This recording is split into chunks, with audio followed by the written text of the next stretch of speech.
For years, I had been stuck in a cycle at Sterling and Company, a prestigious corporate firm where ambition was rewarded, but only if you played the game right. I worked tirelessly, putting in extra hours, taking on additional projects, and doing everything I could to climb the corporate ladder. Yet, no matter how hard I tried, I always felt like I was running in place.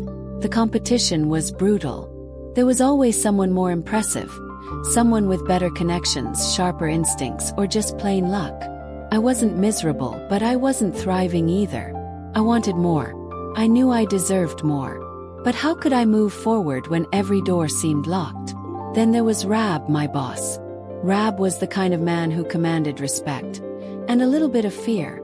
In his mid-40s, he was sharp, disciplined, and uncompromisingly professional. His desk had no personal photos, no mementos from vacations, just files, a sleek laptop, and a perfectly organized planner. He never indulged in office gossip, never shared weekend anecdotes, and expected the same level of focus from everyone else. To me, he was an enigma, someone I admired but could never quite figure out. It was an ordinary Wednesday evening. Most of the office had emptied out, but I had stayed late to finish a report. Exhausted, I packed up my things and headed toward the elevator, dreaming of a hot shower and a glass of wine. Just as the doors were about to close, Rab stepped in. "Clara," he acknowledged with a curt nod. "Mr. Rab," I replied, instinctively straightening my posture. The doors shut, sealing us in the confined space. The tension was palpable, not because Rab was unpleasant, but because he wasn't the kind of person you made small talk with. Then, without warning, the elevator jerked to a stop. The lights flickered once before plunging us into darkness. "What the hell?" I muttered under my breath. Rab, ever composed, pulled out his phone and turned on the flashlight. He pressed a few buttons on the control panel, but nothing happened. Finally, he hit the emergency call button. A crackling voice responded. "There's a city-wide power outage. We're aware of the situation, but it might take a while before we can get the system running again. You'll need to sit tight." "How long?" Rab asked, his voice steady. "At least an hour, maybe longer." My stomach tightened. Being trapped in an elevator was bad enough, but being trapped with my boss, that was a special kind of torture. Rab exhaled and leaned against the wall. "Great," I muttered, trying to steady my breathing. "So, what do we do now?" He glanced at me, then at his phone. "We wait." The silence stretched between us, thick and uncomfortable. I shifted on my feet, restless. "So, do you think this will mess up anything important?" I asked just to fill the void. Rab considered the question before answering. "Probably not. But I had a meeting in the morning that might need rescheduling." "Right," I nodded awkwardly. Another long silence. Then, out of nowhere, Rab said, "You seem nervous." I laughed, though it came out strained. "I mean, yeah.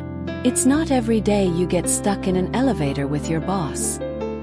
He raised an eyebrow but didn't respond. Gathering my courage, I asked, "Do you ever get nervous?" For a moment, I thought he'd ignore me. But then he tilted his head slightly. "Not often." His voice was calm, matter-of-fact, as if stating an undeniable truth. "Must be nice," I muttered. Rab studied me. "What makes you nervous?" I hesitated. Then, before I could stop myself, the words tumbled out. "Not moving forward. Feeling like I'm stuck." As soon as I said it, I realized how true it was. It wasn't just the elevator, it was my entire career, my entire life. Rab didn't respond immediately. He just looked at me as if seeing me for the first time. Then, to my surprise, he gave a slight nod, as if he understood. And for the first time since the elevator stopped, I didn't feel so trapped anymore. The silence between us shifted, no longer tense but contemplative. "You've been in a situation like this before?" "Yes." Rab glanced at me. "Once. A long time ago." I expected him to leave it at that, but then he continued. "I was in college. Got stuck in a subway car for 2 hours. People were panicking, but I just sat there. Figured there was no point wasting energy on something I couldn't control. Smirk. Sounds like you. Rab almost smiled. Just a slight quirk of his lips, but it was the first time I'd ever seen him look anything other than stern. Encouraged, I pressed further. Can I ask you something? He nodded. Why do you keep everything so private? No one at the office knows anything about you. Rab exhaled. Because work is work. Personal life is personal. Yeah, but even the most private people let something slip now and then, I countered. Rab smirked. And what about you, Clara? What do people at the office know about you? Pause. Not much, I guess. Exactly. His gaze sharpened. So why ask me? I laughed. Fair point. But then Rab surprised me again. It's easier this way, he admitted. People expect things from you when they think they know you. I frowned.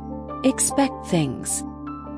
He hesitated, then said, I've had people assume my success means I owe them something. That I should be more generous. The implication was clear. People saw his position, not him. That sucks, I said softly. Rab smirked. Very eloquent. Chuckled. I just mean, get it. People don't always see you for who you actually are. Rab studied me for a long moment. Then, to my surprise, he nodded. Exactly.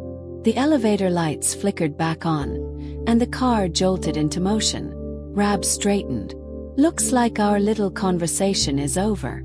As the doors opened, he stepped out first, but then paused and glanced back at me. Think about what I said, Clara.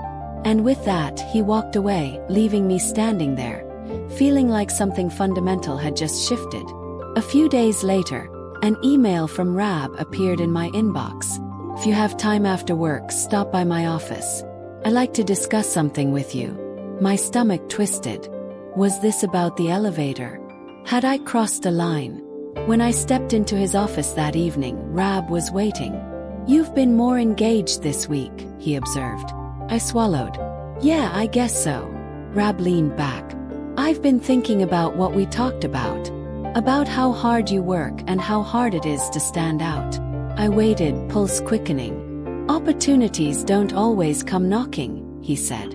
Sometimes you have to take them yourself. Then he slid a folder toward me.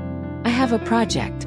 It's not an official promotion, but if you handle it well, it'll put you in the right position for one. Blink. You're giving me a chance. Rab smirked. I'm giving you a chance to prove yourself. I took the folder without hesitation. I'll do it. Then, just as I stood to leave, Rab added. Also, I was planning on grabbing coffee tomorrow. If you're free, you're welcome to join. My breath caught. Coffee. Outside of work. I'll be there, I said. The next morning, I met Rab at a cafe near the office. He was dressed casually. No suit, just a dark sweater. He looked different. Human. We talked, not just about work but about life. For the first time, I saw Rab not as my boss, but as a person. People look at me and see authority, he admitted at one point. They don't see me. He nodded. I think I get that now. Rab studied me. You're different, Clara.